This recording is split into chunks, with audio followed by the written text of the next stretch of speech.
Oi, meu nome é Júlia, eu tô aqui com a Eduarda, do 8º ano B. Hoje a gente vai apresentar o texto A Morte na Sala de Aula. Tlim, tlim, tlim. O pequeno sino tocou sobre a mesa do professor numa escola de vilarejo. Era de manhã, e as tarefas da primeira parte do dia estavam quase cumpridas. Todos sabiam muito bem que aquilo era uma ordem de silêncio e atenção. Quando a ordem foi atendida, o professor começou a falar.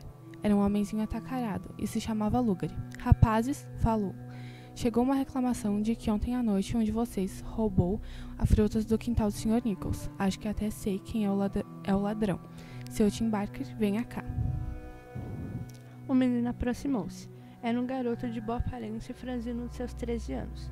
O rosto tinha uma expressão sorridente e bem-humorada, que nem mesmo a acusação que lhe faziam, nem o tom duro e o olhar ameaçador do mestre conseguiram dissipar por completo. A fisionomia do garoto, no entanto, era de uma brancura fantasmagórica demais para ser saudável. Apesar da aparência carnuda e satisfeita, tinha uma expressão singular, como se alguma doença profunda, daquelas terríveis, estivesse instalada lá dentro. Quando o rapazinho se postou diante do altar de sacrifícios, o lugar frequentemente transformado em cenários de brutalidades cruéis, de desbaratamento da inocência, de abuso da infância indefesa, de opressão de sentimentos mais delicados, Lugari lançou-lhe um olhar carrancudo, deixando claro que seu humor não era dos mais agradáveis. Felizmente, um sistema mais digno e filosófico está provando aos homens que as escolas podem ser administradas sem açoites, lágrimas e suspiros. Estamos caminhando para aquele ponto em que os antigos mestres de escolas, com seu chicote de couro, suas pesadas varas e seus odiosos métodos de torturar crianças, serão apenas a lembrança odiosa de uma doutrina cruel, ignorante e desmoralizada, que ventos propícios acelerem a chegada desse dia. Ontem à noite você esteve perto do quintal do Sr. Nichols? Perguntou Lugari. Sim, senhor, respondeu o garoto. Estive. Muito bem, senhor. Fico contente que tenha confessado assim tão rápido. Então achou que podia fazer um pequeno furto, divertir-se com algo do qual devia se envergonhar e que não seria punido por isso, não é? Eu não roubei nada, respondeu o garoto rapidamente. O rubor lhe inundou-lhe o rosto, difícil saber se por medo ou por indignação. Ontem à noite não fiz nada que me envergonhasse. Que descaramento! Gritou o professor, colérico, segurando uma longa e pesada vara. Não me venha com essa conversinha manhosa, senão vou espancá-lo até implorar, como um cão. Diga-me, senhor, prosseguiu Lugari, enquanto os sinais exteriores da sua fúria desapareceram de suas feições. O que fazia nas proximidades do quintal? Talvez estivesse só receptando o fruto do roubo e tivesse um cúmplice para executar a parte mais perigosa do trabalho? Passei lá porque fica no caminho de casa. Voltei mais tarde para encontrar um conhecido, mas não entrei no quintal nem tirei nada. Nunca roubaria, nem mesmo se estivesse morrendo de fome.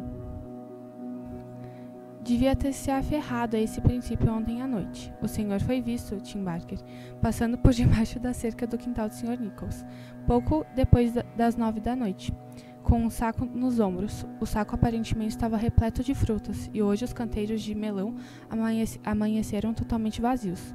Então, senhor, o que havia dentro daquele saco? Era como se o fogo incendiasse o rosto do acusado. Ele não disse uma palavra. A escola inteira tinha os olhos cravados nele. O sol escorria como gotas de chuva pela testa branca. O garoto olhou como se fosse desmaiar, mas o professor, impiedoso, certo de ter revelado um criminoso e exultante com o castigo severo que agora teria justificativa para infligir, continuou a escalar níveis cada vez mais elevados de fúria. Enquanto isso, a criança mal sabia onde se enfiar. A língua grudava no céu da boca, ou estava muito assustado, ou realmente não estava muito bem.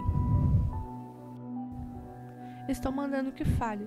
Lugari brandou novamente, com voz de trovão. A mão empunhando a vara elevava-se acima da cabeça num gesto muito significativo. Não consigo, senhor, disse o pobre camarada, debilmente, com a voz rouca e gutural. Falo numa outra hora. Por favor, deixe-me voltar para o meu lugar. Eu não estou bem.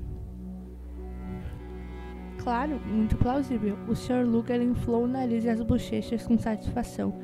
Acha que vai me fazer acreditar nas suas mentiras? Desmascarei o senhor muito claramente, e fico saciado de saber que o senhor é um bandido tão rematado quantos tantos outros por aí. Adiarei por 1 hora a solução deste caso com o senhor, então vou chamá-lo de novo. Se não contar a verdade inteira, vou fazê-lo se lembrar dos melões do Sr. Nichol pelo próximo mês. Pode sentar-se. Feliz com a indelicada permissão e sem emitir nenhum som, a criança arrastou-se trêmula até o seu lugar. Sentia-se esquisito, atordoado, mais como se estivesse num sonho do que na realidade. Colocou os braços na carteira e debruçou o rosto entre eles. Os alunos voltaram aos estudos, já que durante o reinado de Lugari, na escola, tinham se acostumado tanto às cenas de violência e aos castigos cruéis que tais coisas não eram mais do que uma pequena interrupção no curso do dia. Enquanto corre o período de 1 hora, vamos esclarecer o mistério do saco e da aproximação de Becker do quintal, na noite anterior. A mãe do garoto era viúva e os dois viviam com os recursos mais escassos.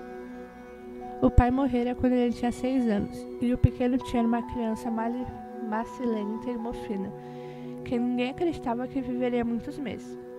Para a surpresa geral, a pobre criança sobreviveu, e parecia recobrar a saúde, assim como a crescia e ganhava boas cores.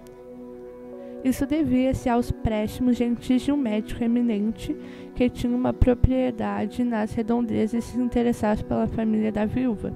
O médico disse que Tim talvez superasse a doença, mas tudo era incerto. Tratava-se de enfermidade misteriosa e imprevisível. E não seria de admirar se num momento de aparente saúde o menino fosse repentinamente levado. No início, a pobre viúva viveu em constante preocupação, mas passaram-se muitos anos e nenhum dos males eminentes cairá sobre a cabeça do garoto. A mãe parecia confiante de que ele viveria, para ser o apoio e o orgulho da sua velhice. Os dois lutavam juntos, felizes, resistindo à pobreza e aos confortos, sem ficarem se lamentando, poupando um ao outro. Com seu temperamento agradável, Tim conquistara muitos amigos no vilarejo, entre eles um fazendeiro de nome Jones, que junto com o irmão mais velho trabalhava em regime de parceria numa fazenda da região.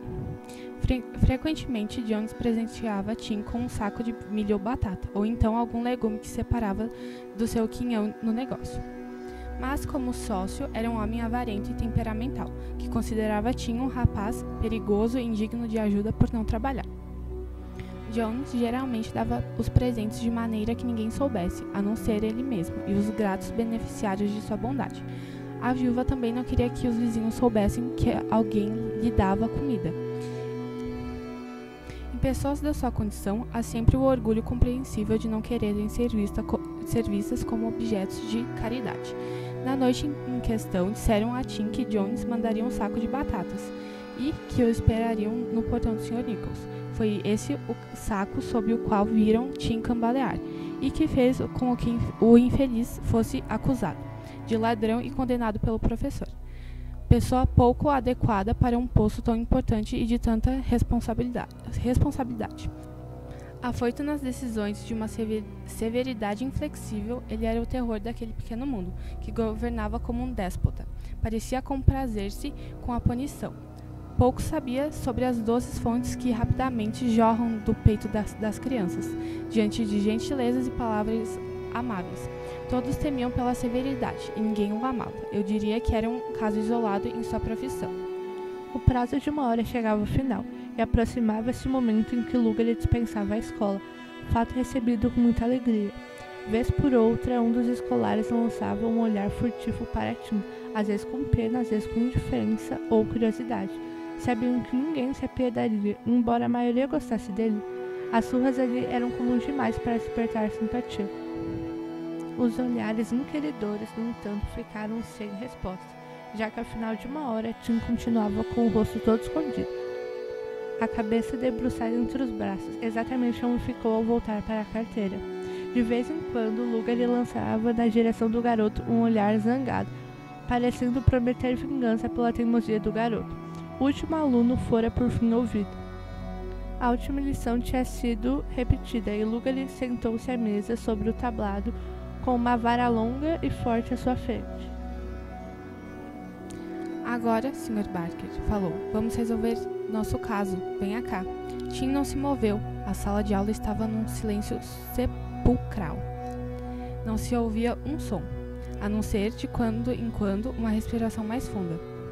Senhor, preste atenção, ou será pior para você. Venha cá e tire a jaqueta. O garoto não se mexia, como se fosse um pedaço de madeira. Lugar estremeceu de raiva. Ficou sentado 1 minuto, como se pensasse na melhor maneira de descarregar a vingança. Aquele minuto transcorrido num silêncio de morte. Foi medonho para algumas crianças, cujo rosto empalideceram de pavor. O tempo gotejava lentamente. Era como um minuto que antecede o clímax de uma tragédia encenada com requinte, em que um grande mestre da arte teatral pisa no palco e você e toda a multidão em volta esperam, com os nervos estirados e a respiração suspensa. A terrível catástrofe. O Tim está dormindo, senhor, disse finalmente um garoto sentado perto dele. Ao saber disso, as feições de Lugar relaxaram da cólera feroz para um sorriso. Mas era um sorriso mais maligno, se isso é possível, que a velha carranca. Talvez se divertisse com o terror espantado nos rostos ou exultasse pensando com maldade numa maneira de acordar o menino adormecido. Então o jovem cavalheiro dormiu? Disse. Vamos ver se achamos alguma coisa para fazer cócega nos seus olhos. Não há nada como extrair o melhor de uma história ruim, meninos. Um maroto parece não se preocupar com uma surrinha de nada, já que nem isso é capaz de mantê-lo acordado. Lugar sorriu de novo ao fazer essa observação. Pegou a vara firmemente e deixou o seu lugar. Com passos mansos e furtivos, atravessou a sala e postou-se ao lado do infeliz. O garoto continuava inconsciente da punição iminente. Talvez estivesse em sonhos dourados de juventude e prazer, ou num lugar distante no mundo da fantasia, sentindo prazeres que a fria realidade não pode oferecer. Lugar ergueu a vara bem acima da altura da cabeça e, com a mira exata e a experiência adquirida em longa prática, desceu-a sobre as costas de Tim, numa pancada forte, que parecia suficiente para acordar um homem congelado de letargia mais profunda. Rápidas, as pancadas se sucederam, sem esperar o efeito da primeira ferida. O desgraçado usou seu instrumento de tortura primeiro num lado das costas do garoto, depois no outro, e só parou ao final de 2 ou 3 minutos, por pura exaustão, mas Tim continuava imóvel, sentindo-se afrontado pela inércia do menino. Lugar empurrou um dos braços sobre o qual o garoto se apoiava na carteira. A cabeça caiu no assoalho. Com um baque surdo, o rosto virou-se para cima e ficou exposto à visão geral. Quando Lugar viu aquilo, ficou imóvel, como se petrificado diante da visão de um basilisco. O semblante cobriu-se de uma brancura, a vara caiu-lhe das mãos, e seus olhos arregalados olhavam com ferocidade para um monstruoso espetáculo de horror e morte. O suor parecia brotar em glóbulos de todos os poros do rosto. Os lábios macilentos contraíram-se, deixando à mostra os dentes e, quando, afinal, estendeu os braços e com a extremidade de um dos dedos tocou o rosto da criança. Seus membros tremiam como a língua de uma cobra, e a força parecia querer abandoná-lo por um momento. O menino estava morto. Provavelmente havia algum tempo, pois os olhos estavam virados para cima e o corpo completamente gelado. A morte estava na sala de aula. E Lugar açoitou um cadáver.